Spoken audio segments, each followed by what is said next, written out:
Assalamualaikum warahmatullahi wabarakatuh. Selamat siang, salam sejahtera untuk semuanya. Yang saya hormati Pak Jose Rizal Damuri, Direktur Eksekutif CSIS, Pak Moderator, Mbak Endi, dan yang saya sangat-sangat hormati para senior-senior kita, Pak Harican Silalahi, Pak Yusuf Anandi, Pak Jisman, Bu Clara. Mau nyebut Rizal jangan setara secara usia Rizal, tapi lebih muda sekali Rizal di situ, Pak Bang Rizal, dan semua para duta besar yang kami muliakan, dan juga teman-teman para hadirin sekalian. Saya merasa sangat terhormat ketika mendapatkan undangan. Kami memang mengkhawatirkan soal penjadwalan. Kami bilang, tapi insya Allah kalau CSIS undang itu sebenarnya bukan undangan, itu kewajiban hadir. Kewajiban hadir, ini saya undang. Jadi kami bersyukur sekali dan alhamdulillah bisa datang sama-sama di sini dan berbagi tentang isu yang benar seperti Pak Endi bilang tadi. Di dalam perjalanan saya selama 1 tahun ini, Pak Endi, yang mengungkapkan pertanyaan tentang isu internasional itu sedikit dan sedikit sekali. Sedikit-sedikit sekali. Dan saya pernah mendapatkan pertanyaan isu internasional dari tempat yang tidak pernah diduga-duga. Tetangganya Pak Yusuf ini, di Bukit Tinggi Pak Yusuf. Oke, bukan Sawalunto Pak, ini Bukit Tinggi.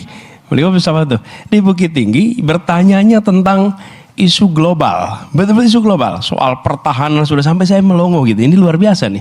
Memang udah orang masyarakat Minang dari dulu sudah global pandangannya. Barangkali itu dari keluarga Agus Salim mungkin ya. Tapi of all places itu saya ingat yang saya ditanya itu di sana.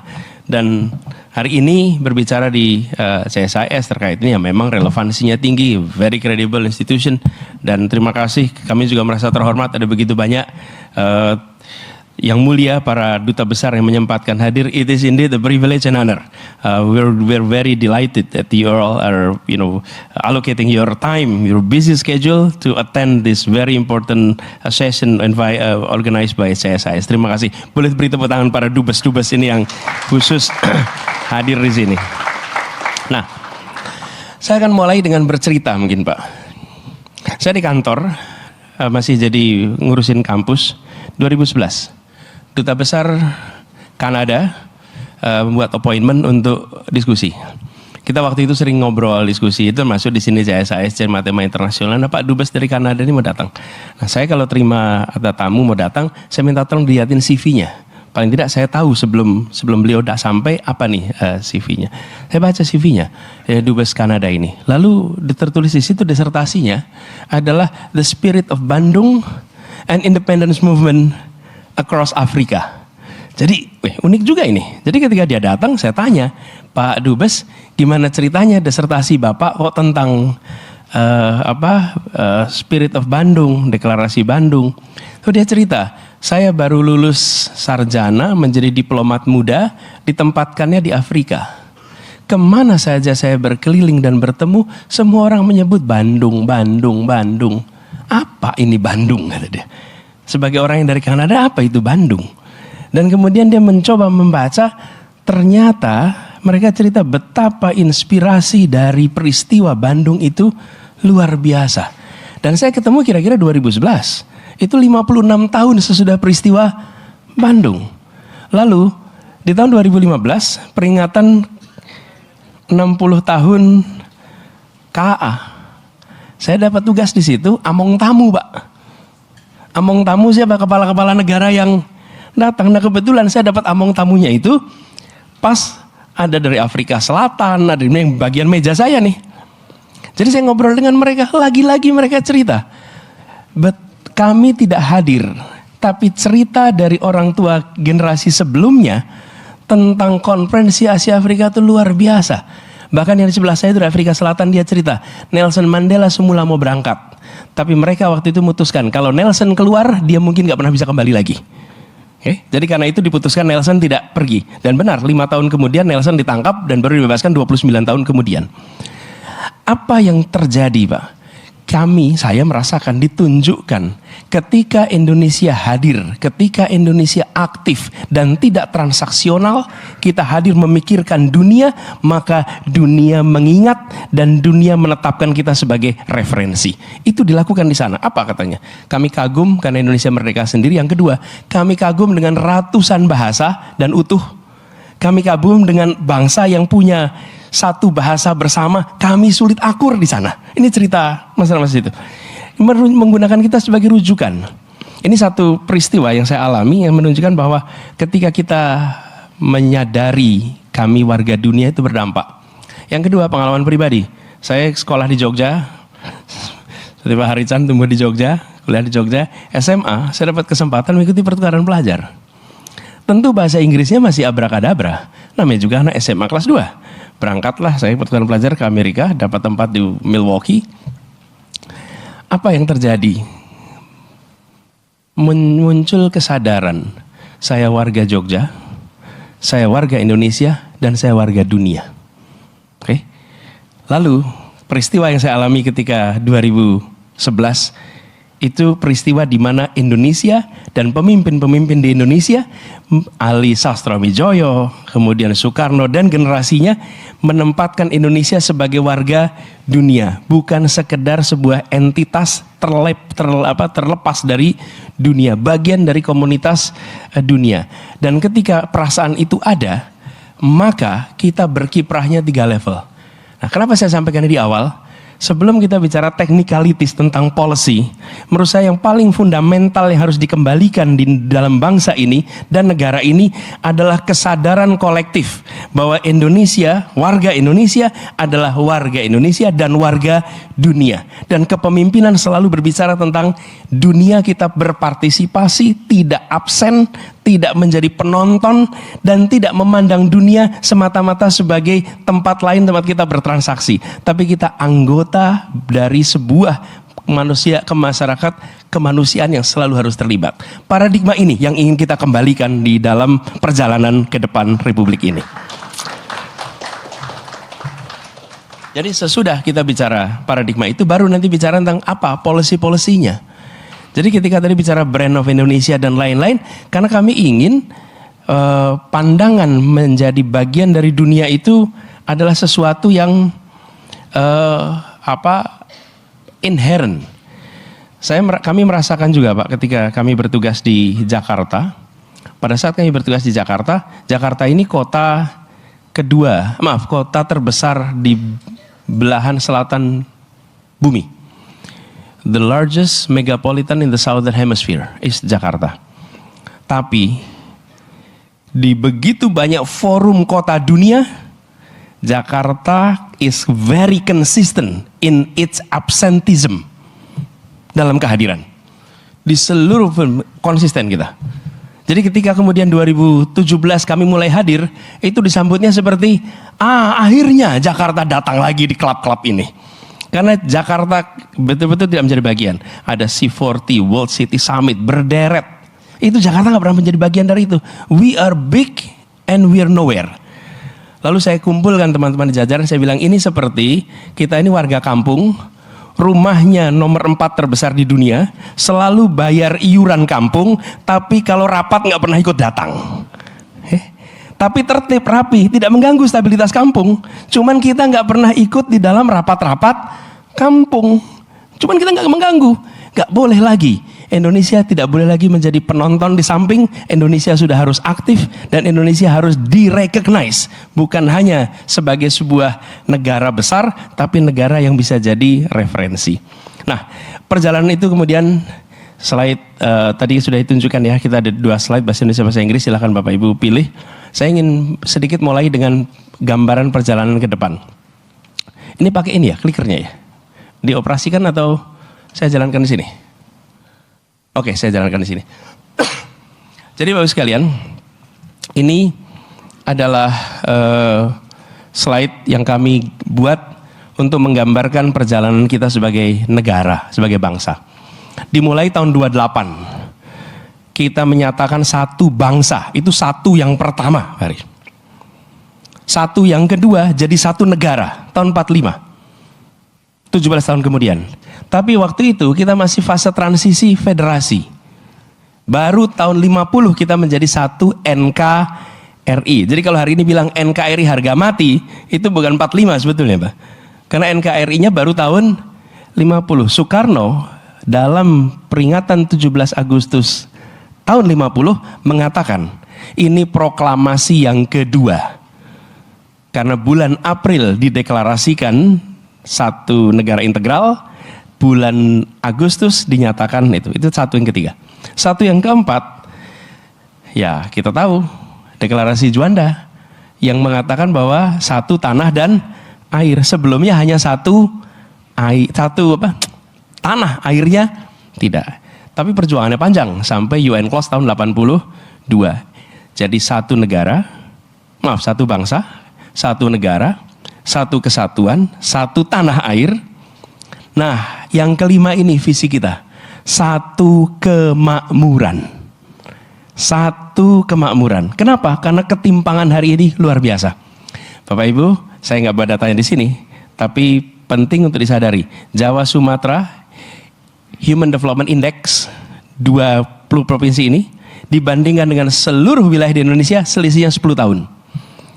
Jadi angka Human Development Index di Jawa dan Sumatera 10 tahun lalu itu sama dengan angka Human Development Index di seluruh Indonesia hari ini. Telatnya gapnya 10 tahun. Balkanisasi yang kita lihat dulu, kita lihatnya etnik, suku, agama, ras, bahasa. Underlyingnya adalah economic disparities. Kosovo, Slovenia, itu semua, Herzegovina, itu economic disparities yang luar biasa. Karena itu kami melihat untuk Indonesia utuh ke depan, kita harus menjaga agar Indonesia menjadi satu kemakmuran. Itu istilah yang kami gunakan. Kapan? Tahun 2045. Jadi 2045 itu, Pak Jesman kalau boleh lihat pakai term ekonomi, itu bukan kita mencapai pendapatan per kapitanya berapa atau GDP kita berapa, bukan. Tapi kita menjadi satu kesemakmuran, satu kesejahteraan. Nah, dengan pandangan itulah, maka kemudian kita melihat Indonesia menjadi bagian dari tantangan global.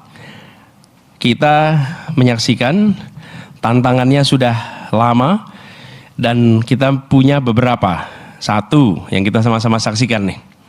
Kita ada peningkatan ketegangan global. Itu kita sama-sama sadari. Bergerak dari unipolaritas menjadi multipolar. Kemudian kita sadar dinamikanya geopolitik beralih ke Asia, khususnya di kawasan Indo-Pasifik. Ini dinamika sekarang. Dan ancaman pun mengalami transisi. Jadi bukan lagi konvensional, tapi sudah multidimensi, ekonomi, politik, sosial, budaya, dan hibrida. Artinya ada cyber, online propaganda, economic coercion. Jadi tantangan yang kita hadapi itu jauh lebih luas daripada yang dulu kita lihat. Yang kedua, tantangan kedua. Jadi satu adalah bergeraknya ketegangan global, yang kedua ekonomi yang melambat. Kita menyaksikan bahwa perlambatan ini mungkin akan berjalan terus di waktu-waktu ke depan. Dan ada potensi arus modal ini berbalik, terutama karena melonjaknya suku bunga yang ada di Amerika. Dan kemudian kita menyaksikan juga potensi disrupsi global teknologi, di mana rantai produksi atau global supply chain dan teknologi mengalami disrupsi yang cukup serius. Dan kita menyaksikan juga ada perubahan demografi ke arah aging society. Kemudian aspek ketiga yang juga bergeser, kita menyaksikan tantangan global terkait dengan iklim. Kalau kita lihat di sini,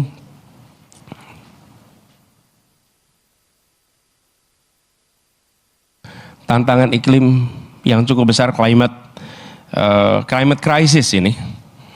Kami mengistilahkannya bukan climate change lagi, tapi sudah menjadi climate crisis.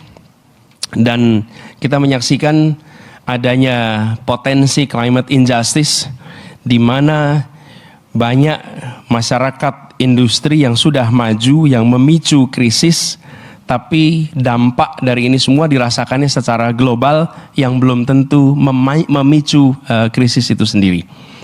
Dan kita menyaksikan adanya komitmen-komitmen global terkait penanganan krisis iklim ini, tapi target di tiap negara justru belum jelas eksekusinya seperti apa. Lalu yang berikutnya, tantangan berikutnya, regresi demokrasi. Ini seluruh dunia kita mengalami, di mana demokrasi itu backsliding, ada penurunan kualitas demokrasi. Dan kalau kita lihat pilar demokrasi, trust, di banyak negara trust itu mengalami penurunan. Padahal dalam assessment kami, non demokrasi itu pilarnya fear. Tanpa fear, non demokrasi tumbang. Kalau demokrasi pilarnya trust, tanpa trust demokrasi deteriorating. Dan hari ini kita menyaksikan adanya penurunan trust yang luar biasa pada institusi-institusi demokrasi di berbagai negara. Mudah-mudahan kita nggak mengalami itu. Mudah-mudahan ada restorasi trust yang segera bisa dilakukan. Kemudian ada kecenderungan masyarakat ini tidak juga terdidik sebagai warga dunia, tapi memandang dirinya sebagai warga setempat saja. Nah, bagaimana dengan potret politik Indonesia hari ini? Kami mencoba melihat salah satu tantangan yang menurut kami perlu dilihat adalah bagaimana Indonesia menghadapi itu semua. Nah, berbagai pihak menilai bahwa selama ini politik luar negeri kita masih bersifat transaksional. Artinya Indonesia bergerak ketika politik luar negeri memberikan keuntungan investasi, keuntungan perdagangan, dan bukan sebagai tanggung jawab sebagai warga dunia. The Economist, ini saya kutip di sini, The Economist menggambarkan Jakarta Post, mohon maaf Pak Yusuf, ini dari Jakarta Post Pak Yusuf. Jadi Jakarta Post juga mengatakan hari yang ya tonnya sama, kira-kira, bahwa kita mengejar kepentingan sempit di dalam berhubungan internasional. Bahkan ketika kita lihat peristiwa invasi ke Ukraina dan kita hadir ke sana, maka kita bicaranya pun mengamankan mata rantai suplai pangan kita, gitu. Nah, ini kan soal lebih besar daripada soal pasokan pangan, gitu. Pertemuan pemimpin global tahunan. Global tahunan. Kita di mana? Di situ. Kita harus kembali hadir di sana dan harus membawa pesan kami warga dunia dan penduduk nomor 4 terbesar di dunia, demokrasi salah satu terbesar di dunia, punya agenda 1, 2, 3, 4 untuk dunia yang harus jadi perhatian. Jadi kami melihat ini sebagai masalah ini kalau kita transaksional seperti ini. Nah, dengan konsekuensi, dengan itu apa yang terjadi kemudian sebagai konsekuensi? Kita menyaksikan konsekuensinya. Indeks kekuatan di Asia kita mengalami stagnansi atau menurun. Asia Power Index Score Indonesia dari tahun 2018 ke 2023 itu 19,8 menjadi 19,4. Padahal untuk negeri sebesar ini, sumber daya sebesar ini, rasanya skor Indonesia harusnya lebih baik. Bahkan kita ini lebih rendah daripada Singapura skor kita. Singapura itu 25, kita 19. Kemudian Global Soft Power Index, Indonesia duduk di posisi 41. Kemudian berubah menjadi 45 di tahun 2023. Padahal kita ini negara dengan ekonomi terbesar nomor 16 di dunia. Jadi kita ini harusnya sudah berada di klubnya yang besar-besar, tidak berada di klub yang kecil. Nah, itu potret globalnya. Tapi karena tidak ada partisipasi di global, maka tuntutan dalam negeri untuk deliver juga menjadi menurun. Kewibawaan kita di dunia internasional itu harus ditopang dengan credibility atas kebijakan domestik. Karena bisa kebijakan internasional tanpa ditopang oleh kondisi domestik yang baik.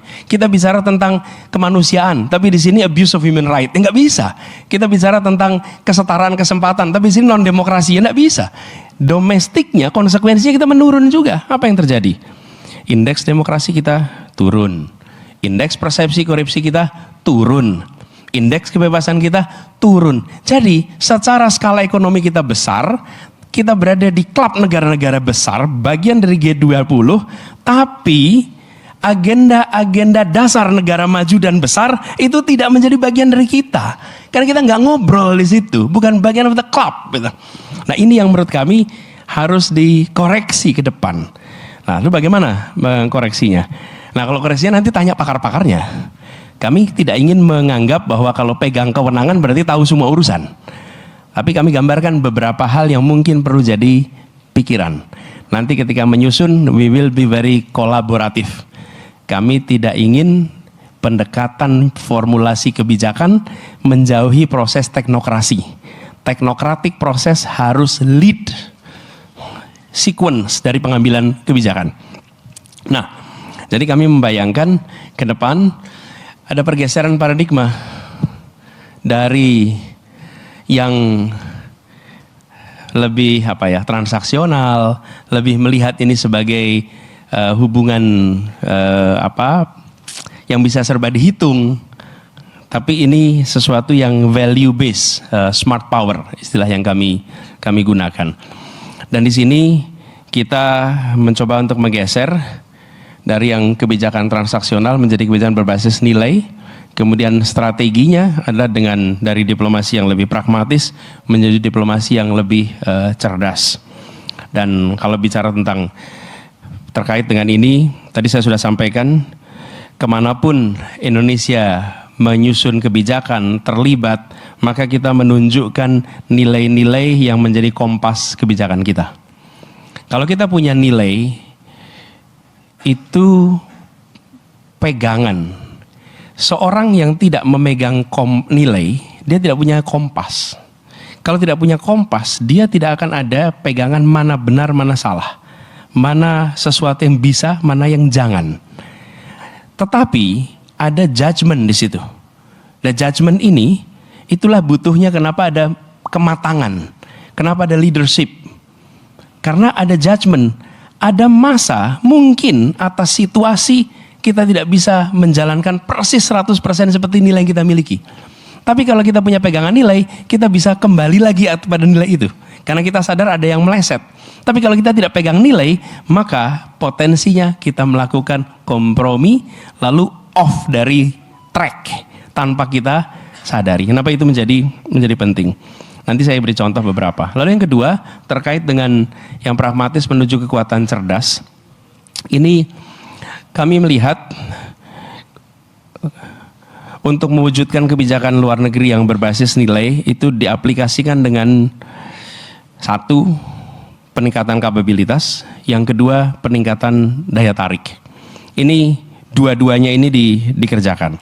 Dan peningkatan kapabilitas tentu saja dengan kerjasama perekonomian, kemudian kolaborasi postur pertahanan dan lain-lain. Dan daya tarik Indonesia itu dengan diplomasi kebudayaan, diplomasi pendidikan, yang membuat Indonesia ini punya daya tarik yang luar biasa. Dan ini adalah negeri yang memiliki dua kekayaan turnya nih, culture and nature. Ini dahsyat dua-dua ini kalau kemudian dia menjadi attracting factor bagi dunia untuk datang. Kalau kita mengadopsi itu, turunan kebijakan di dalam negerinya pun begitu. Tapi kalau kita tidak mengadopsi paradigma itu, sekarang sederhana aja, CSIS ini lembaga penelitian. Kalau ada peneliti dari luar negeri mau datang ke sini, rumitnya nggak kira-kira.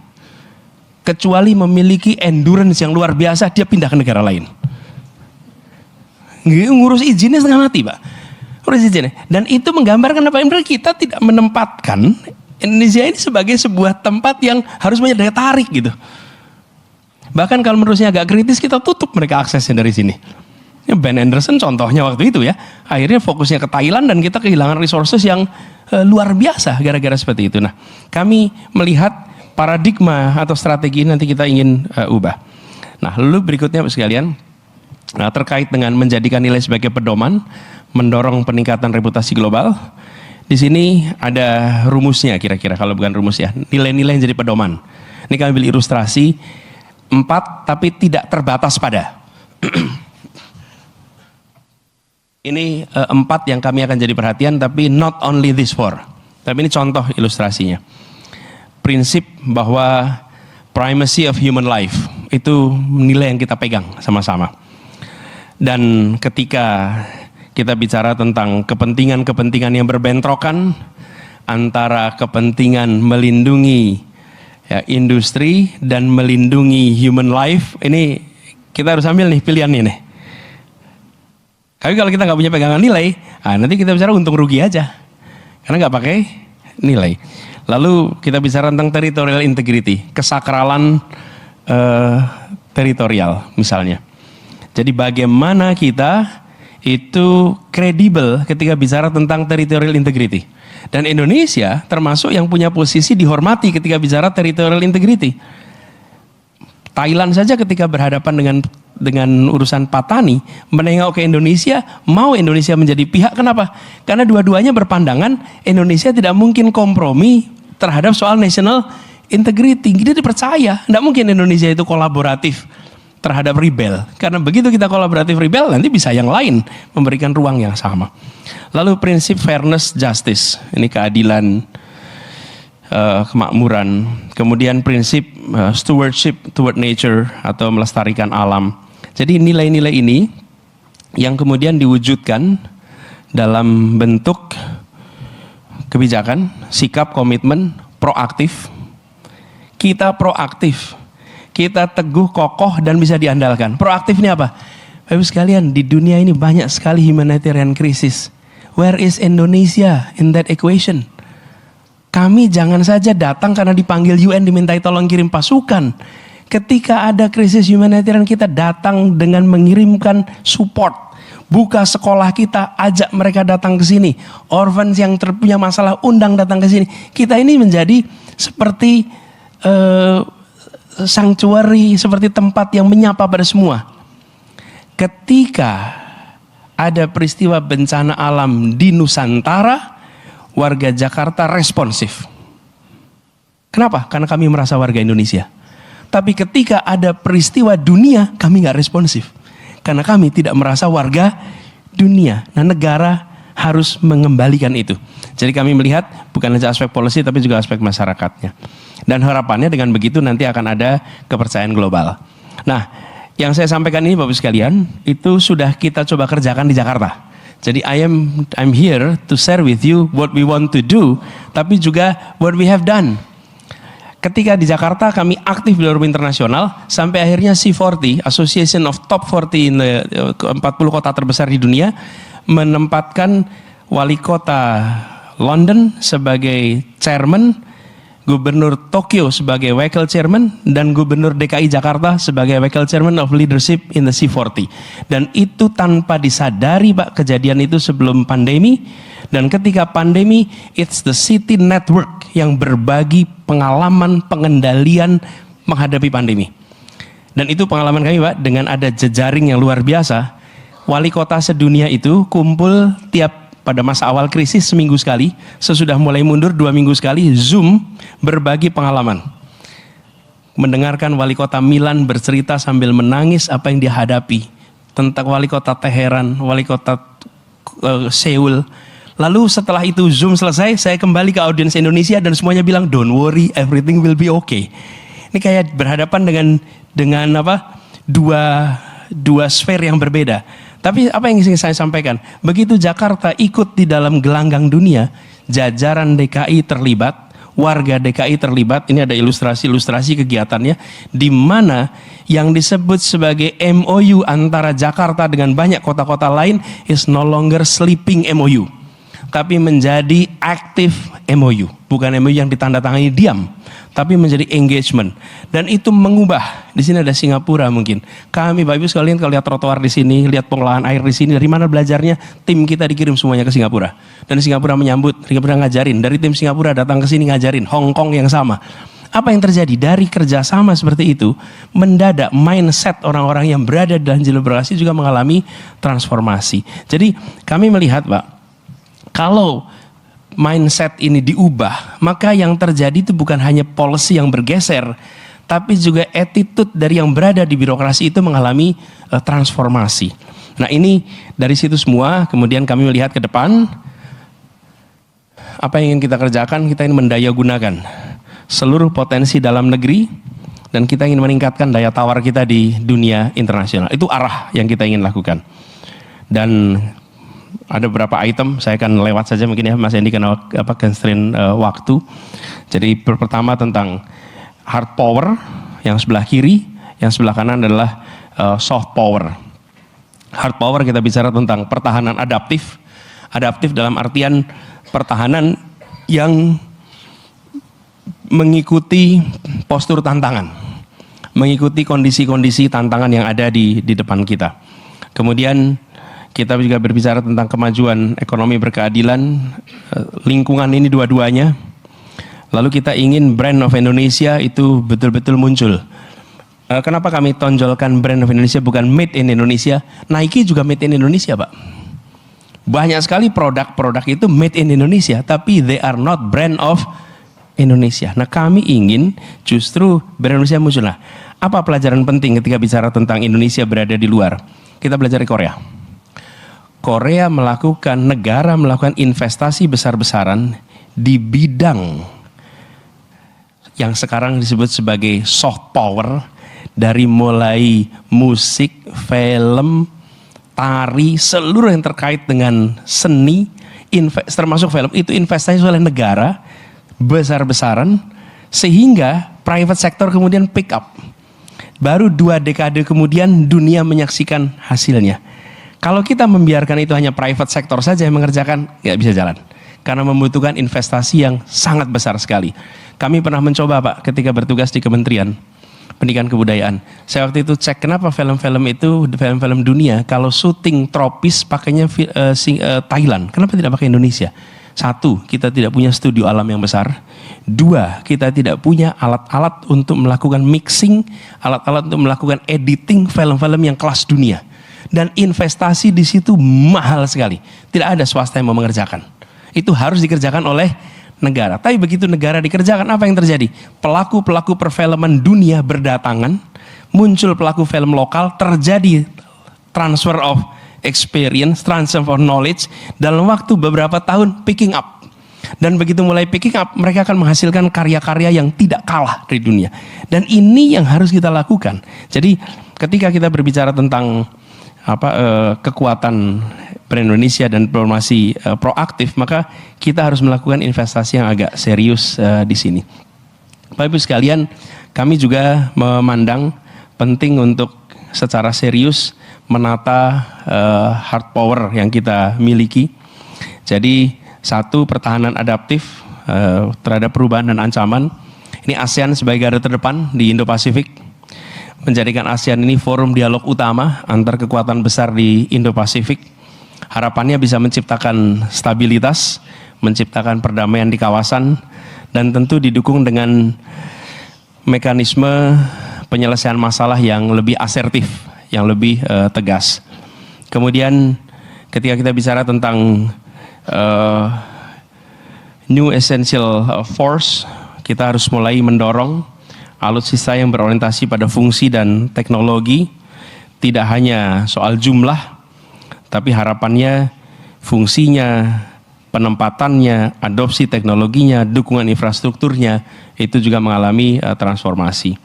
Kemudian bicara tentang kemajuan ekonomi berkeadilan, kita mendorong tentang reindustrialisasi. Ini yang ingin kita dorong sekalian. Kita mengalami ketimpangan, karena itu kita mendorong banyak tempat menjadi pusat-pusat perekonomian baru di Indonesia. Dan kalau itu kita bisa kerjakan, maka bukan hanya Jakarta dan Jawa bagian utara, tapi titik-titik utama kota kecil menjadi menengah, menengah bisa menjadi besar di berbagai wilayah di seluruh Indonesia. Ibu sekalian yang kami hormati, saya bisa go on soal ini, Pak. Ini masih bisa saya terusin lagi atau sudah? Kalau masih boleh saya terusin dulu. Jadi terkait dengan lingkungan sebagai daya tawar, kami memperhatikan bahwa akselerasi transisi energi sesuai dengan keunggulan lokal ini perlu kita dorong. Indonesia menandatangani berbagai kesepakatan global terkait dengan lingkungan hidup, tapi itu belum menjadi agenda teknokrasi yang diterjemahkan di tiap wilayah. Antar KL, kementerian, lembaga, clear target belum ada. Kami yang di daerah, kalau Bapak Ibu tanya gubernur wali kota, dapat perintah tidak untuk eksekusi dari COP 26 misalnya, kita nggak dapat, apalagi wali kota dan bupati. Sehingga kesepakatan-kesepakatan itu belum muncul menjadi kebijakan yang lengkap. Kemudian terkait dengan soft power yang tadi saya sebagian sudah sempat sampaikan, kami berharap sekali bahwa diplomasi atau keadilan diplomasi ekologis dan keadilan iklim internasional ini benar-benar menjadi salah satu agenda utama kita ke depan. Soal brand Indonesia saya sudah sampaikan. Lalu yang ketiga yang saya ingin sampaikan di sini juga adalah diplomasi yang proaktif, Pak. Kita ingin lebih aktif hadir di semua forum-forum dunia. Jangan jadi penonton. Jadi apakah itu UN General Assembly, apakah itu G20, OKI, OECD, itu kita betul-betul menjadi partisipan aktif. Dan hadir di sana tidak bisa bertanya begini, untungnya apa? Nggak bisa. Karena itu bukan pertanyaan tentang untung rugi hari ini. Ini soal kita sebagai warga dunia ikut ambil tanggung jawab atas masalah yang ada di dunia. Ini bukan kita dapat untung apa. Di situ sikap bertanggung jawab. Kemudian soal perlindungan WNI di seluruh dunia. Yang kita sekarang menyaksikan ada begitu banyak tenaga-tenaga kerja kita yang berada di dunia yang perlu dapat perlindungan serius. Dan kita aktif di dalam bantuan krisis kemanusiaan, bantuan perdamaian, termasuk yang sedang ramai sekarang terkait dengan Palestina. Jadi dari itu semua, Bapak sekalian, garis besar itu kami memetakan beberapa langkah ke depan. Pertama,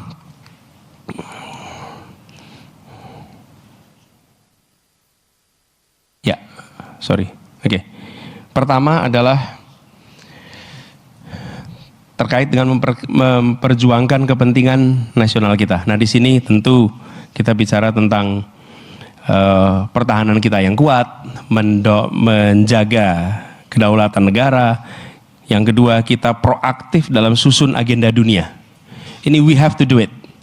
Ini masing-masing item ini, yang atas hijau itu prioritas segera, yang biru itu prioritas yang jangka menengah dan panjang. Yang segera pertahanan kuat dan kedaulatan tegak. Kemudian yang kedua, proaktif susun kebijakan dunia. Ini korps diplomatik kita makin strategis. Dan korps diplomatik kita diarahkan untuk lebih energinya dihabiskan untuk aktivitas diplomasi. Dan banyak dari korps diplomatik kita ini punya urusan-urusan yang entertainment. Betul ya Pak Dubes?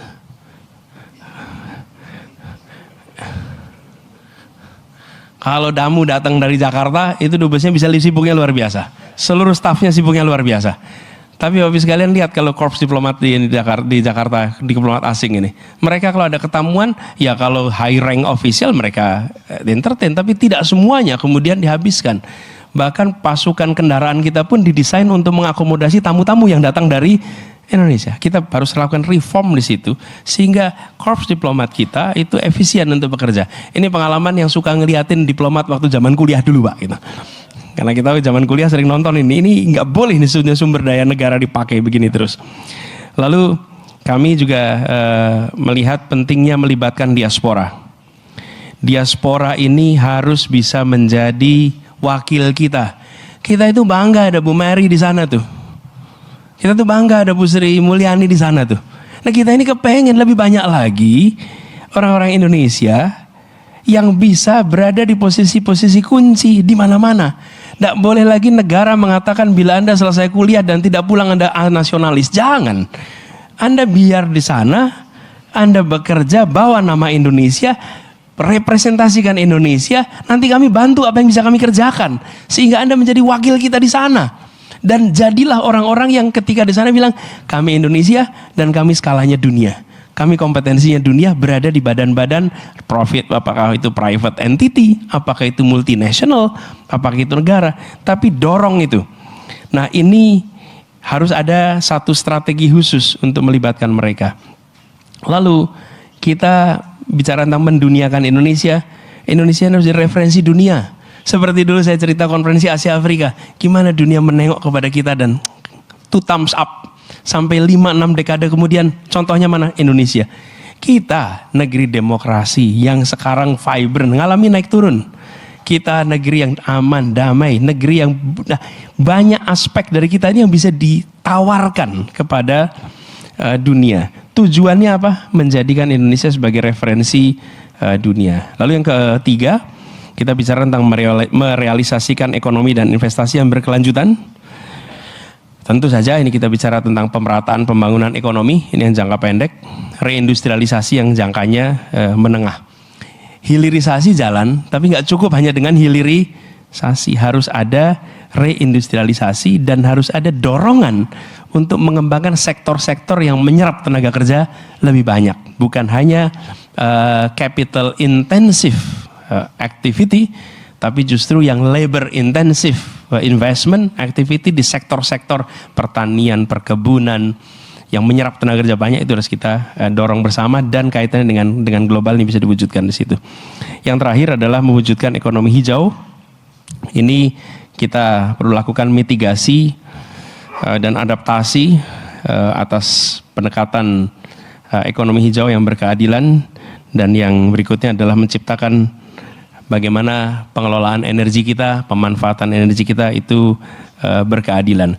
Dan Bapak Ibu sekalian, Jakarta merasakan beberapa bulan ini sebagaimana dunia merasakan heat waves yang luar biasa. Dan kalau itu terjadi, heat wave seperti itu, the most vulnerable of all adalah the poor and the poorest. Itu yang paling tidak, yang makmur bisa nambah AC, bisa nambah, tapi yang sudah di bawah itu kesulitan belajar. Begitu kena penyakit, yang paling bawah yang kena. Jadi ketika sampai kepada krisis ini memang perlu ada keseriusan. Jadi Bapak sekalian, kira-kira langkah ke depan kita ada 4 aspek itu. Memperjuangkan kepentingan nasional, menduniakan Indonesia, merealisasikan ekonomi dan investasi berkelanjutan, dan mewujudkan ekonomi hijau ke depan. 4 itu yang menjadi langkah kita ke depan. Terima kasih atas kesempatannya, kita bisa diskusikan lebih jauh. Assalamualaikum warahmatullahi wabarakatuh.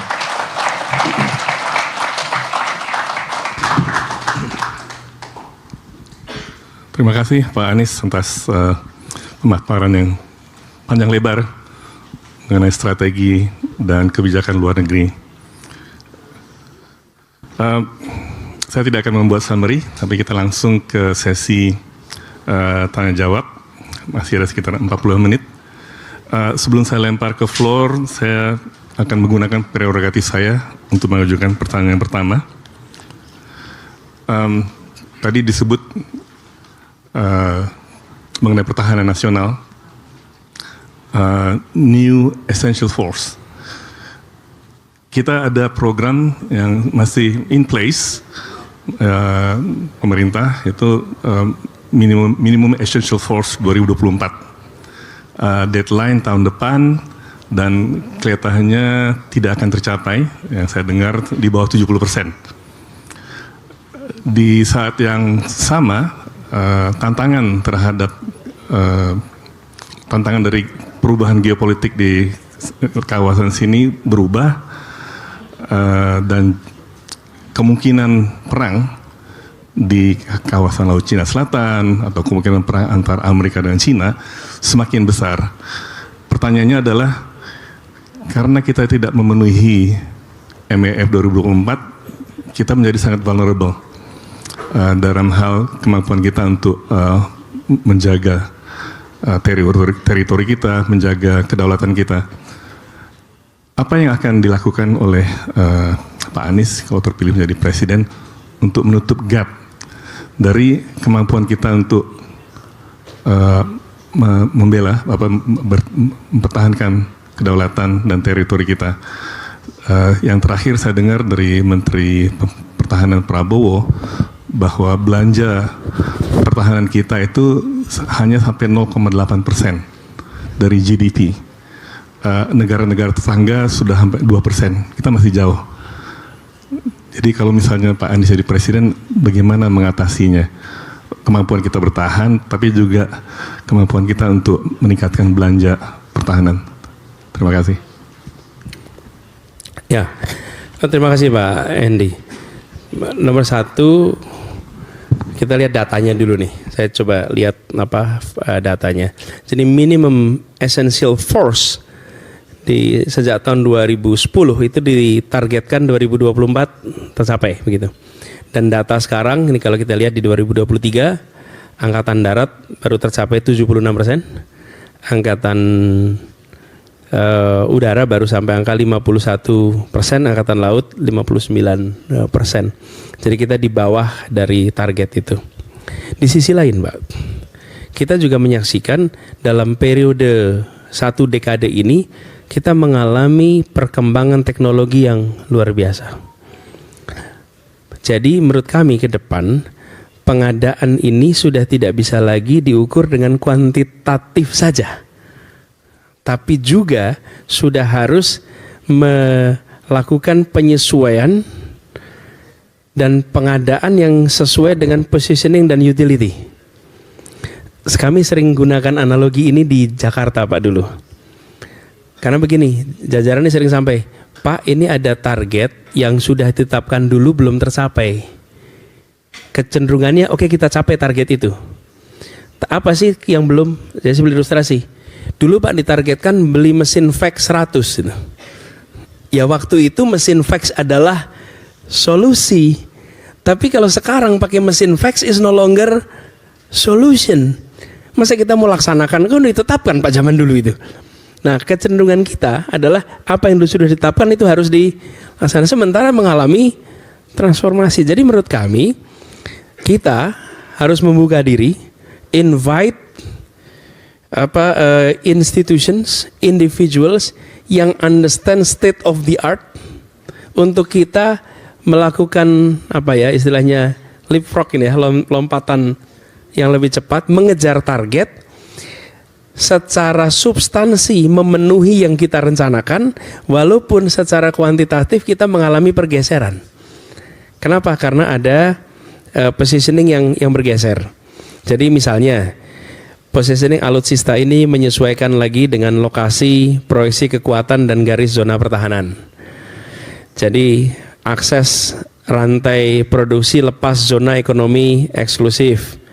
Kemudian wilayah terluar zona ekonomi eksklusif yang jadi pintu masuknya ALKI.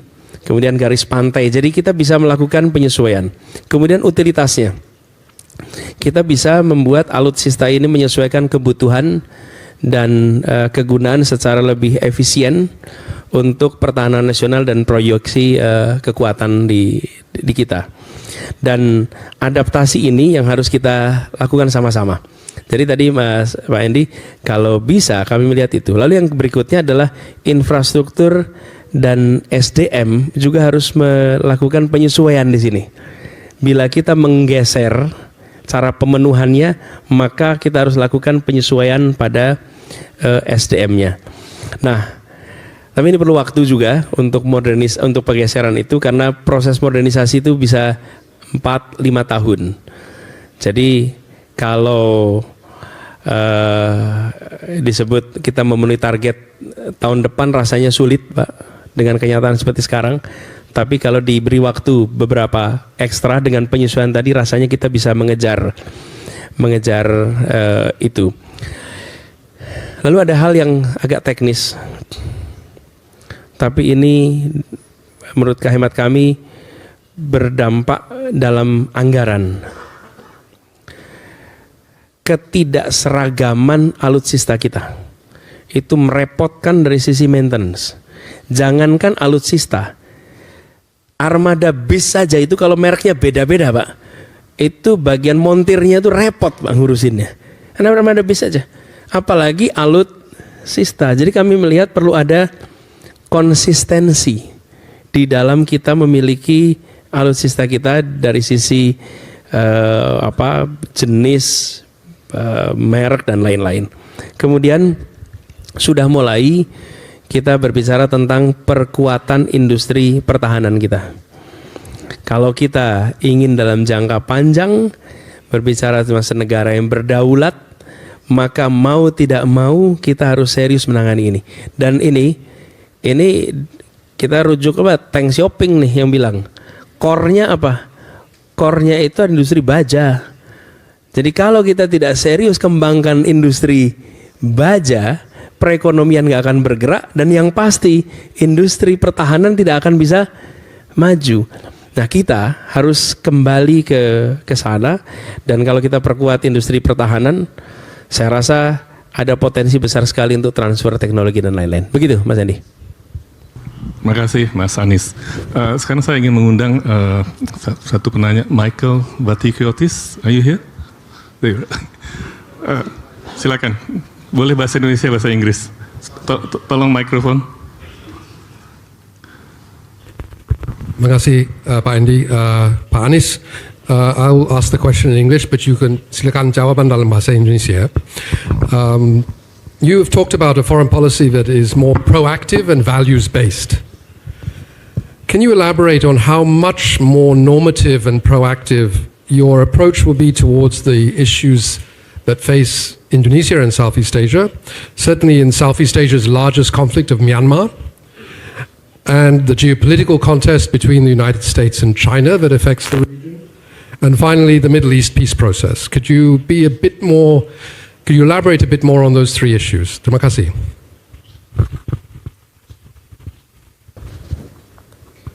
Jadi begini, kami melihat misalnya terkait dengan apa yang, oh sebentar Pak Michael, senang bisa ketemu. Kami masih kuliah, udah baca bukunya Pak. Ini. Thank you Pak. Pak Michael, kami melihat terkait dengan kenapa proaktif itu penting Pak. Karena kalau kita bicara tentang proaktif itu penting, maka kita akan membuat jajaran, dalam artian korps diplomat kita, kemudian kita akan bisa membuat bangsa kita itu punya orientasi kepada global yang lebih tinggi. Harapan itu yang kita ingin dorong. Bahkan saya semenjak di kampus Pak Michael, saya selalu menganjurkan para mahasiswa untuk punya paspor. Anda kalau belum punya paspor, Anda belum jadi warga dunia. Dan terbang ke Singapura itu lebih dekat daripada terbang ke Medan. Dengan cara begitu Anda punya perasaan global. Jadi proaktifnya itu bukan hanya di sisi policy, tapi di dalam mendorong masyarakat. Kemudian yang berikutnya terkait dengan krisis-krisis yang ada di luar. Misalnya sekarang ini tension tinggi di Timur Tengah. Ini kenyataannya. Kita tidak usah berpretensi bisa ikut menyelesaikan konflik Israel-Palestina. Itu jauh sekali dari sisi kemampuan kapasitas kita. Bill Clinton mencoba tahun 2000, dicoba dikumpulin. Sepakat tuh, Ehud Barak di situ, Yasser Arafat di situ, two state solution disepakati. Pulang ke kampungnya masing-masing, breakdown. Tapi kita menyadari bahwa dari pengalaman kita ketika kita mencoba kemerdekaan dulu, tidak mungkin ada peperangan yang menghasilkan perdamaian, nggak mungkin. Perdamaian itu selalu negosiasi politik. Kita baru berhenti perang ketika 49 KMB diketok. Kita tidak berhenti dapat pengakuan dari Belanda ketika Jogja diambil alih. Ketika Jawa Tengah dikuasai, bukan. Tapi ketika proses negosiasi jadi. Apa kata kuncinya sebelum negosiasi? Bersatu. Jadi Indonesia proaktif mempersatukan Palestina. Menurut saya peran Indonesia di situ. Apa yang kita kerjakan bersama Palestina? Ini konflik yang usianya bukan setahun 2 tahun, usianya panjang. Investasi dari awal. Anak-anak Palestina dari kelompok Gaza, Fatah dan lain-lain. Apa susahnya bawa mereka ke sini? Lihat mereka kehidupan di sini. Bisa ratus, bisa ribu tinggal di sini. Melihat bagaimana kita bisa bersatu, tenang, teduh. Bawa pengalaman itu mereka pulang. Terus panjang. Tapi kita proaktif. Jadi bukan saja proaktif mencoba mempersatukan faksi. Mempersatukan faksi yang sudah bertarung bertahun-tahun dan luka. Itu gak gampang. Tapi kita investasi di generasi berikutnya secara serius. Bawa itu Pak ke sini. Jadi proaktifnya itu bukan hanya di level politik. Tapi di level pendidikan, di level kultural. Di sisi mana yang kita bisa reach out.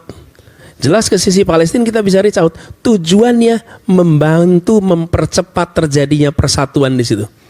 Tanpa mereka bersatu tidak mungkin. Itu kalau faksi Syahrir dan faksi Soekarno nggak bersatu, nggak terjadi tahun Agustus 45 juga. Nggak terjadi. Faksi-faksi di kita tuh juga banyak juga. Tapi kalau tidak bersatu nggak jadi. Dan faksi-faksi di sana juga begitu. Jadi kami melihat Pak pentingnya untuk secara serius kita melakukan itu. Ini contoh yang terkait dengan itu. Begitu ya Pak Michael, makasih. Selanjutnya saya mengundang Aderia, Pemret dari Southeast Asia Voice. Tolong mikrofon. Silakan. Terima kasih. Thank you for the opportunity. Halo Pak Anies, saya Aderia. I'm the Editor-in-Chief of Southeast Asia Today. Excellencies, Bapak dan Ibu. I came here yesterday, Pak, untuk mendengarkan pidato dari kandidat yang lain. Tapi dari kemarin dan hari ini saya belum melihat media itu masuk di dalam hal yang penting untuk foreign policy, your future foreign policy. Padahal kami sebagai media di Indonesia merasakan setidaknya yang berasa banget adalah saat ada perang Rusia dan Ukraina dan juga di Palestina Israel sekarang ini, kami mendapatkan banyak sekali semburan informasi dari perspektif masing-masing negara. Jadi untuk Rusia dan Ukraine, I am in the same group with Pak Fasil. Where is Pak Fasil? Yeah, hi Pak. Yeah. So we got the perspective from the Ukrainian side, from the WhatsApp group, dan saat yang sama juga Russia Today dan media-media dari Russia juga reach out ke kami gitu untuk menyampaikan perspektifnya mereka. Begitu pula di di konflik Palestina Israel sekarang ini, kami juga mendapatkan banyak sekali semburan informasi dari pihak-pihak yang terlibat di sana. Nah, tadi Bapak menyebut di dalam presentasi soal soft power diplomacy, yang menurut saya itu memang sangat penting. Kita sudah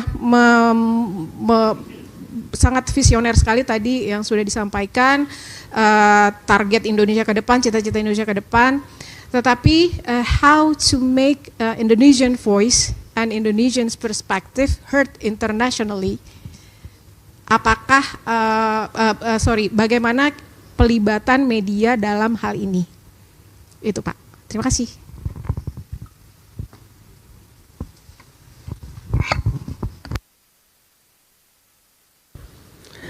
Kalau di dalam PowerPoint kami, kalau boleh ditayangkan ulang slide sebelum ini, sebelum terima kasih, sebelum lagi.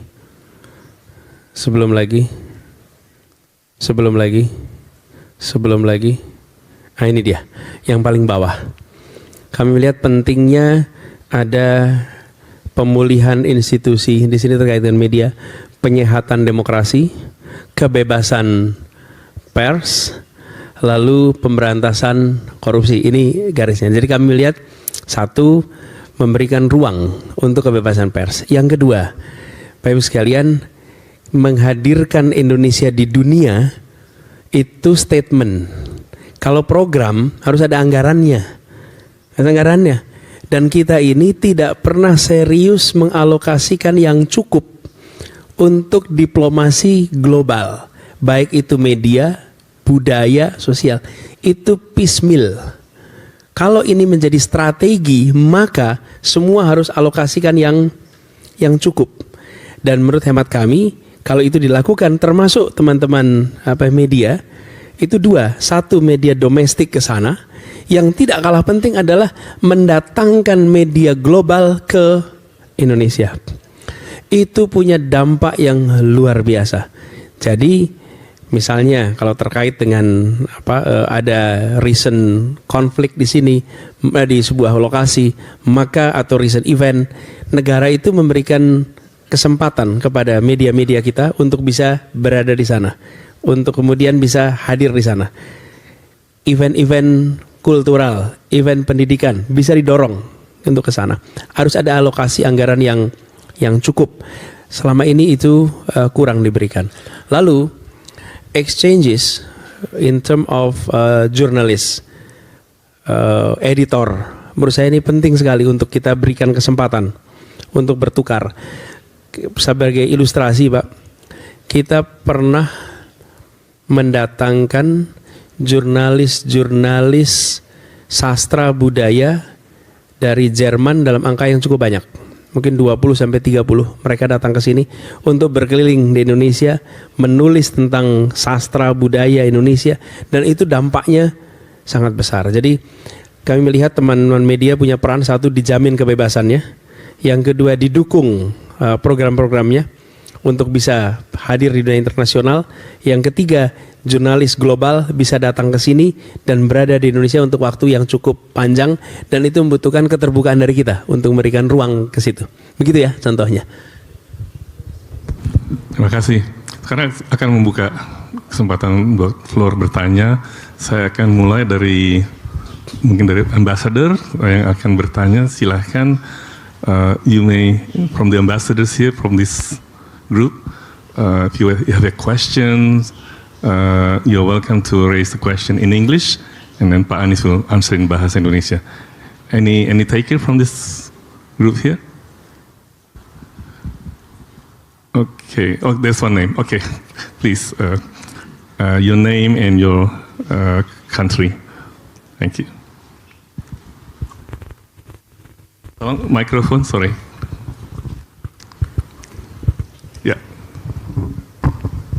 Thank you very much. I want to thank the center for this organization. I want to thank Pak Anies once again to meet us and the public. My question is very simple, which is your approach towards the European Union. Thank you very much. Sorry, I'm the Italian ambassador. Can you be a little bit more specific? There are some relations between European Union countries, member states, and the European Union and Indonesia. We have relations in many ways. There are a lot of opportunities between the two sides. I want to, and there are some other challenges. I wish to know which is your approach to this subject. Thank you. Thank you, Pak Dubes. Ya, senang sekali bisa ketemu lagi. Beberapa waktu yang lalu we had gathering dengan para dubes Uni Eropa, Pak Dubes Portugal menjadi tuan rumah pada waktu itu. Kita ngobrol diskusi cukup panjang tentang kebijakan-kebijakan situasi domestik dan kebijakan global. Nah, kami melihat di dalam konstelasi global ini ada region-region seperti Amerika Utara, kemudian Eropa, Asia Timur, Afrika, yang di dalam, kalau bicara di kementerian itu sudah ada nomenklaturnya, udah ada direktorat-direktorat yang mengurusi itu semua. Menurut hemat kami perlu ada assessment ulang atas apa yang bisa ditingkatkan. Jadi 4 hal, Pak. Duduk bersama between EU and Indonesia. Focus on 4 things. What needs to be improved in the relationship between Indonesia and EU. Number 2, what needs to be corrected in our cooperation. Number 3, what needs to be stopped from what we're doing. And number 4, what new initiative we must pursue. So we have 4 agenda. If we sit together, outline, translate that into programs, translate that into activities, and then put that in our budget and engage civil society, engage the general public as well as state to actually execute those 4 issues. Tapi kalau if we don't do assessment and we're just going to do business as usual, attending ASEM, attending many of this meeting, tapi we're not going anywhere in terms of moving our relationship upward stronger. Nah, and that needs to be done not only with EU, actually, in our perspective, it needs to be done for other region, but in specific with EU, many potentials that we can do. And I think from our side, If we are being proactive, we will benefit a lot. Why? Because this polarized world, dengan situasi yang, dengan situasi yang terpolarisasi, kami melihat penting sekali bagi Indonesia untuk bisa menjangkau Uni Eropa, untuk bisa menjangkau Amerika lagi, lebih kuat lagi, untuk menjangkau region lain, sehingga Indonesia memiliki mitra yang lebih setara di dalam kita melakukan pembangunan domestik dan di dalam kita berinteraksi di skala global. Begitu, Excellency. I hope I satisfy your curiosity. Thank you.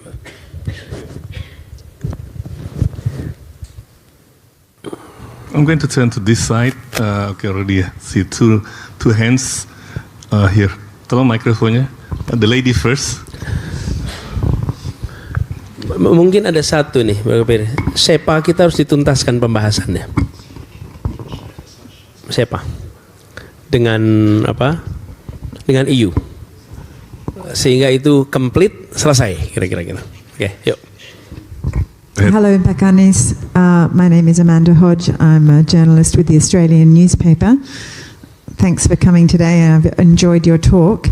I'm interested in what you're talking when you were referencing a previously transactional or Indonesia's transactional foreign policy, wanting Indonesia to become a more global, a more active global citizen. You referenced being a participant in organisations like the OECD, in the G20, in the UNGA, and you also referenced the Bandung spirit and the non-aligned movement. We've seen in recent years another founder of the non-aligned movement, India, joining an important minilateral in this region, the Quad.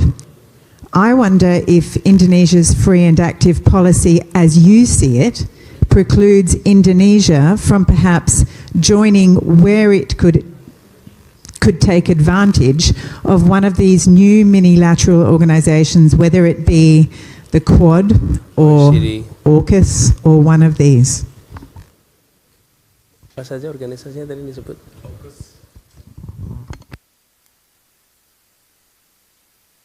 Yang AUKUSnya apa ya? Bidangnya apa?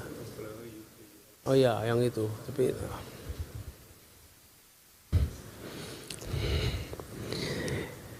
thank you for the questions. I would rather see Indonesia participating more on international institution or cooperations with regard to economic activity at this point, instead of and that is leaning toward security or leaning toward non-economic activity at this moment. So, for instance, if we have an opportunity that we are now pursuing OECD, for instance, then it is something that we need to push. But if we are engaging more on the military and power related cooperations, it may shift our core principles of neutral, non-aligned state, and I think we need to maintain that status.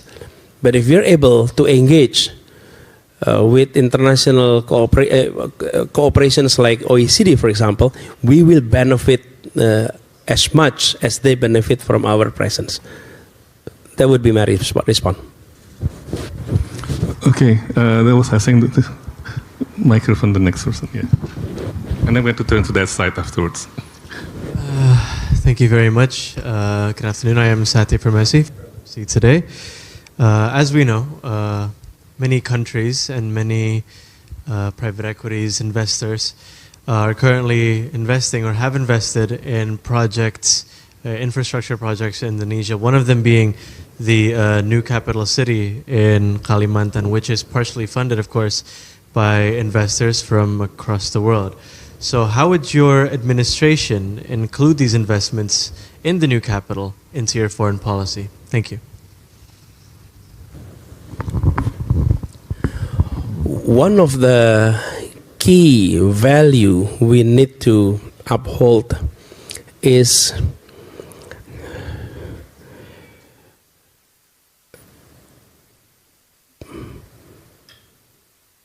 predictability, consistency, and respect to contracts, cooperation that has been made by government, be it new government agree or disagree. I think that's key.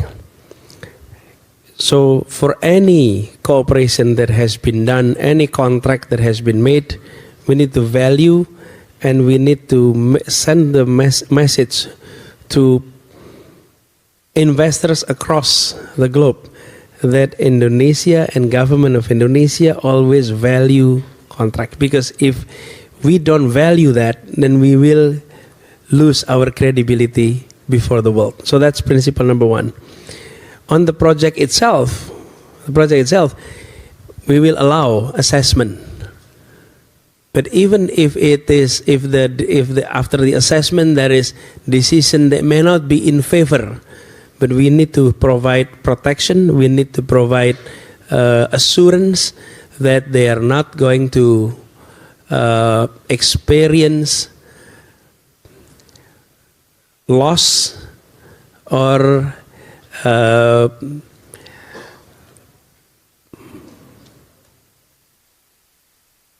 missed opportunity because of government decision.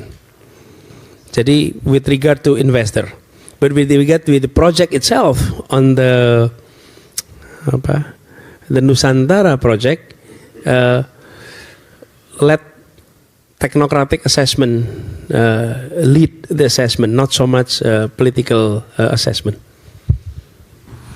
Okay, I'm going to take questions from this side. There's one hand raised there. Please, can you get the microphone? Terima kasih Pak Endi, terima kasih Pak Anies atas pidatonya. Saya Andrew dari CSIS, peneliti Departemen Hubungan Internasional. Menarik mendengarkan presentasi dari Pak Anies, terutama mengkombinasikan elemen hard power dan soft power dalam smart power. Saya jadi ingat istrinya Bill Clinton, Hillary Clinton, yang juga pertama kali menggunakan konsep ini dalam kebijakan luar negeri.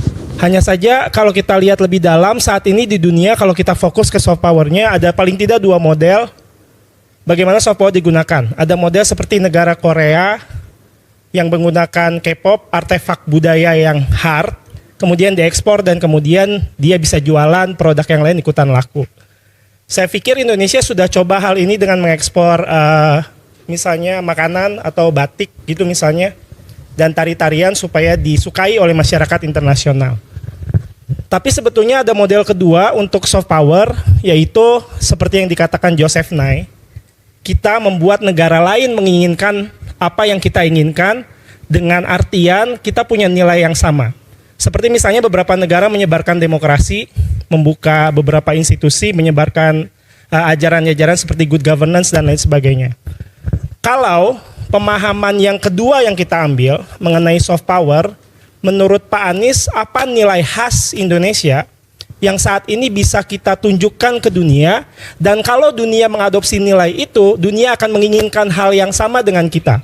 Apakah masih terbatas pada Bhinneka Tunggal Ika, toleransi, kesetaraan beragama, dan lain sebagainya.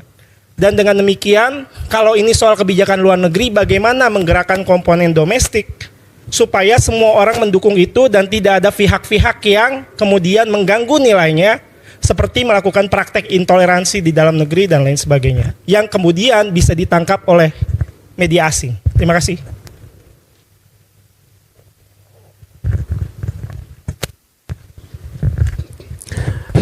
Namanya siapa tadi Pak?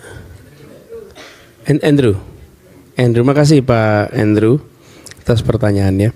Jadi kalau kita perhatikan ya, sebenarnya kekayaan kita dengan produk budaya dan seni itu luar biasa.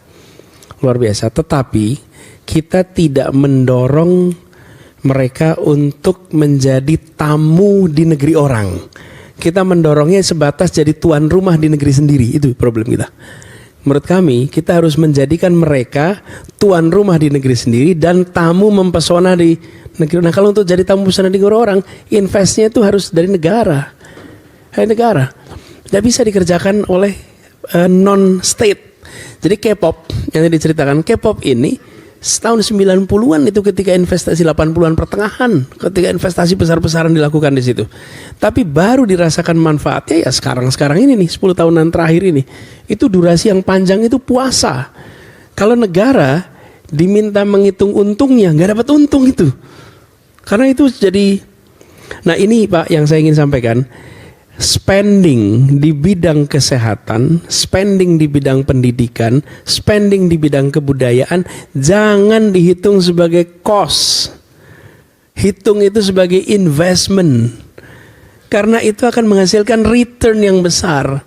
Tapi kalau itu dipandang sebagai cost, maka kita berpikir bagaimana mengurangi cost-nya. Kalau dipandang sebagai investasi, maka kita menghitungnya apa? Nanti dapat apa? Orang sehat nanti dapat aging population yang healthy, labor yang produktif. Pendidikan sebagai investasi nanti punya labor yang total faktor productivity-nya tinggi. Kebudayaan sama.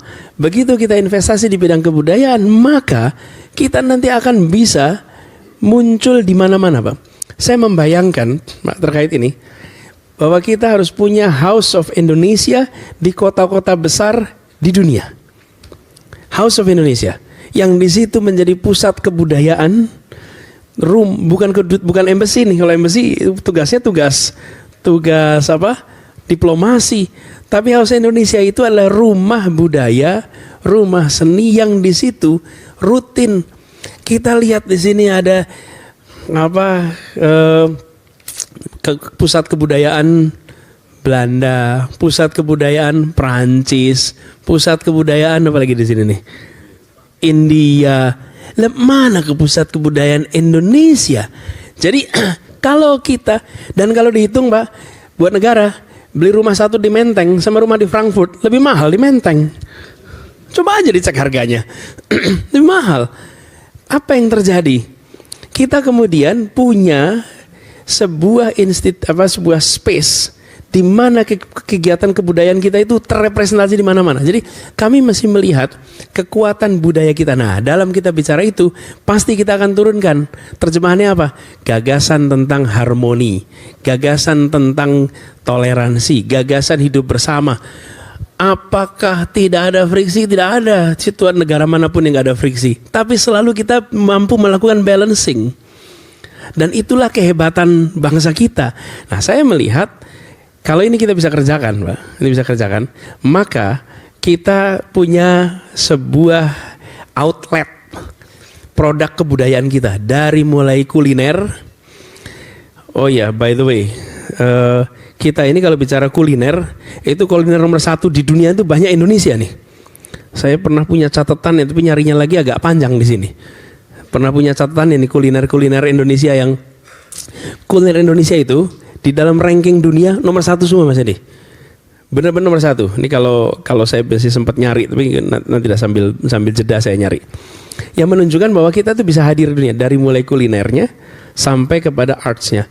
Bayangkan bila kita bisa dorong itu. Nah, dulu kita pernah punya. Di mana? Di Belanda ada banyak sekali tempat kebudayaan. Di Amerika punya kebudayaan. Tapi sekarang pertanyaannya, itu dari Indonesia atau inisiatif mereka? Inisiatif mereka. Inisiatif mereka. Di Amerika Serikat, ketika tahun 60-an terjadi perang Vietnam, mereka menengok ke Asia Tenggara. Ketika lihat Asia Tenggara, ternyata terbesar itu bukan Thailand, bukan Vietnam, yang terbesar itu Indonesia. Lalu Indonesia masuk dalam radar screen. Banyak tuh studi-studi Indonesia yang kemudian bermunculan. Lalu kita punya representasi di sana. Di negeri Belanda sama, tapi inisiatif bukan dari kita. Sekarang kita sudah middle power, kita nomor 16 ukuran ekonomi dunia. Masa kita tidak investasi dalam kehadiran di seluruh dunia? We need to change that. We need to change that. Jadi ini yang apa yang menurut saya penting, dan ketika bicara tentang kebudayaan bukan hanya yang tradisional, Pak. Ini contohnya nih.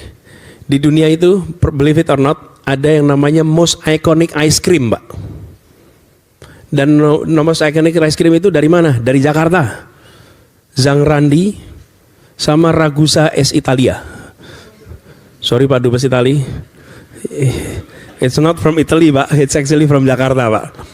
Dan begitu sampai kepada best rated soup in the world.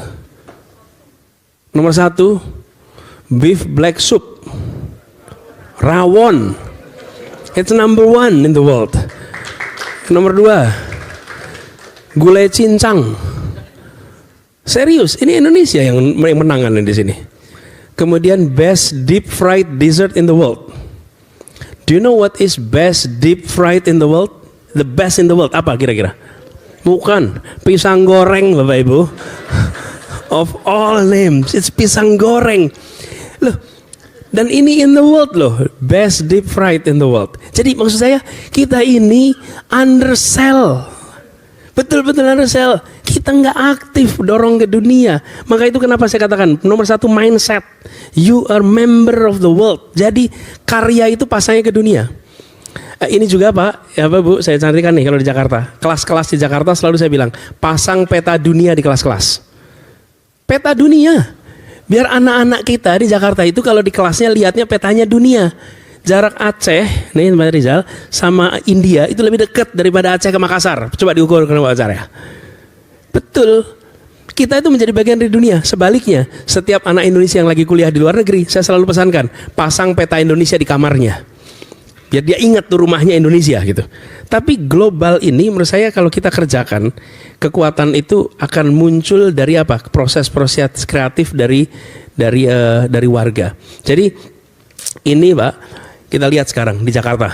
I'm sorry to say di Jakarta. Apa restoran yang paling populer? Jepang, Thailand, mana lagi? Korea, Vietnam. Kenapa tidak restoran Indonesia di mana-mana? Negara harus bantuin. Culinary diplomasi harus sudah menjadi bidang sekarang. Dan itu kalau kita masukin culinary diplomasi dibantu oleh negara. Bapak Ibu perhatikan apa yang dikerjakan Thailand dulu. Sekarang baru tentu lagi. Ketika sudah maju. Jadi gini, negara intervensi sampai scale of ekonominya tercapai. Ketika scale ekonomi tercapai, negara mundur. Di situ ingat-ingat nih. Sebelum ada ekonomi scale nggak bisa. Yang namanya Thai Airline itu membawa bumbu-bumbu komoditas dari Thailand ke Eropa, ke Amerika.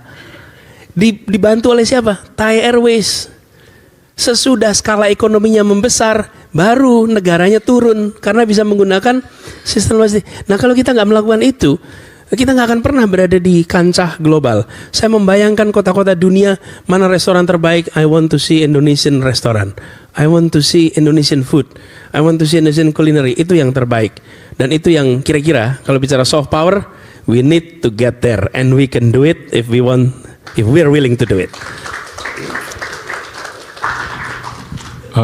We have time for just one more question. I'd like to invite from this group, anyone? Yes, 1 and 2 short questions. You first, and then the gentleman at the back. Tolong mikrofonnya. Thank you very much. My name is Yasir Ali, Ambassador of Sudan. I would like to thank you for the elaborative and very interesting presentation. And you've mentioned about the spirit of Bandung.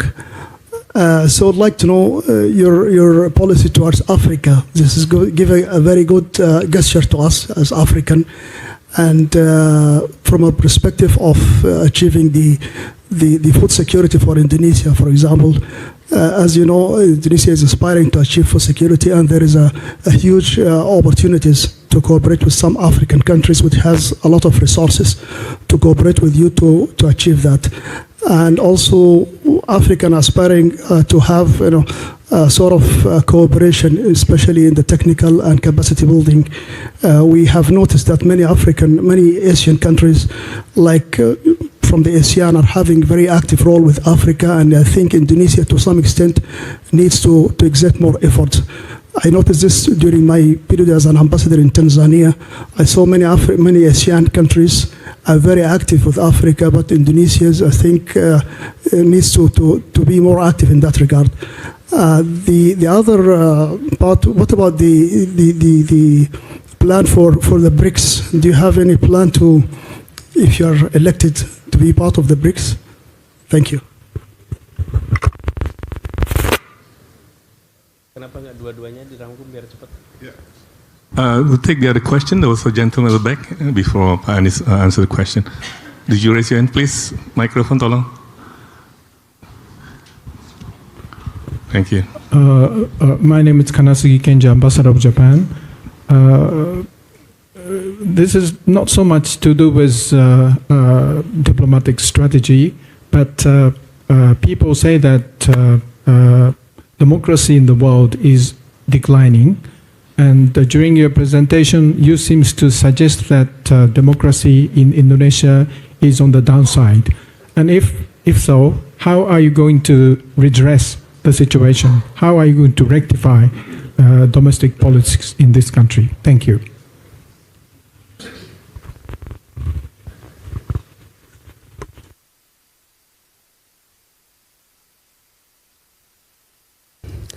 First of all, Pak Dubes Sudan, His Excellency, Africa is the future. This is a continent of the future. You have large number of young generation, definitely.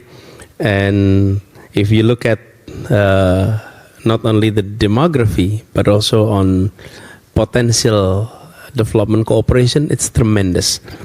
And it's true that we have not paid enough attention to Africa. We have not paid enough attention. I think we need to improve our awareness toward the fruits of cooperation between Indonesia and African countries. And we can start from countries that is more relevant to our need and that is relevant to what we can contribute to yours. And perhaps Sudan is one of the closest of all in terms of all African countries. So the approach will be rather similar. That's why I mentioned when Pak Dubes Italy raised earlier about what are you going to do with the relationship with EU, my response is a generic approach that needs to be done to other regions, including Africa. We need to sit down, do assessment. And on top of that, I think it's time for us to be more serious in bringing in Indonesian business leaders, Indonesian business community into a particular country and push and assist them to have investment, business activity in African countries. The opportunity, as you said, you are seeing businessmen coming in from all over Asia, but not Indonesia. And I suspect one of the reasons is we are ourselves in government is not out there being proactive in offering support and help toward those who are interested on doing business in the region. So that's one. With BRIC, I don't think we're interested on joining BRIC. That would be brief, Pak.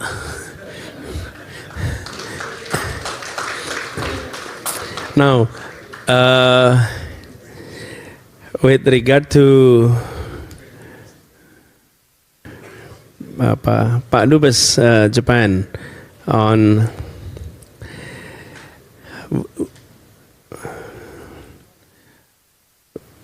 quality of democracy can translate into various different indicators, Pak. Even the definition of democracy, there is no less than 500 definition of what is called democracy. So translation into that is numerous. But I think issue number one that needs to be brought back is to restore trust into institution of democracy. Restoring trust into the institutions, be it constitutional court, be it the parliament, be it all others, restoring institution, that's one. And how do we do that? One is appointments and code of ethics that is seriously upheld. And it has to start with example. Top leadership needs to show commitment on upholding ethics. If top leadership compromise on ethics, then the rest will even go further. Number two, revising some of our law that has restricted freedom of expression. And we have seen some of our laws being used to suppress freedom of expression. And even today, the Undang-Undang ITE itu apa bahasa Inggrisnya, Pak Mas Andi? Apa? The cyber law, for example. The cyber law has been so flexible in indicting almost anyone if they have expressed some criticism, even criticism not toward government, even criticism toward other entity of non-state. You can be charged and you can be prosecuted. And I think we need to revise some of that to ensure freedom of expressions. And number 3 is, which is not less important, is combating corruption in a serious way and addressing the upstream, the core of why corruption is happening, especially on policy making. Political financing has not been reformed for the past 25 years. We reform our electoral system, we reform our party system, we reform central and local government relationship, we reform presidency and other national bodies of the state, but we did not reform how political process, how political party, how campaign is being financed. Without addressing that issue, we will always trap with various derivatives of corruptions, which is now are seeing.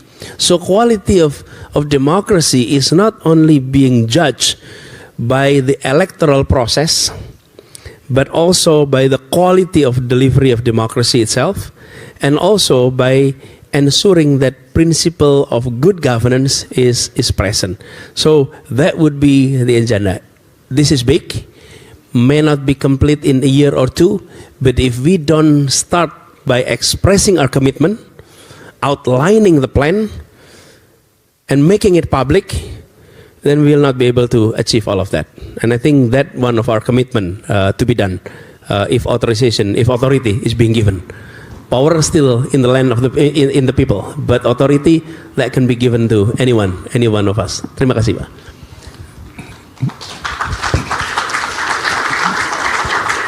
Terima kasih.